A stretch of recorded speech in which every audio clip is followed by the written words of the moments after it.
প্রথমে আমি সাত সকালে উঠে পায়ে হেঁটে 1000 স্টেপ কমপ্লিট করলাম। আজ দিনটা ছিল মেঘলা, তাই প্রত্যেক দিনের মতন আমি পড়তে বসে পড়লাম। সেইটা বড় ব্যাপার না যে আমার পড়াটা আজকে মুখস্থ হলো না, এটা আমার রোজের নতুনকার বাহানা। তারপর মা দোকান যাওয়ার জন্য চা কিনতে যাওয়ার জন্য 20 টাকা দিলেন। তারপর আমি টাটা টি গোল্ড 2 পাতা কিনে নিয়ে চলে এলাম।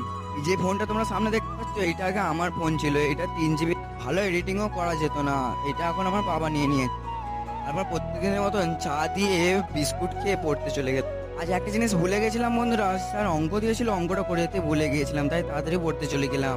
বৃষ্টি পড়েছিল, যে ছাতাটা নিয়ে এসেছিলাম, তারপর ছাতাটা অফ করে হালকা করে না ভিজেও গিয়েছিলাম।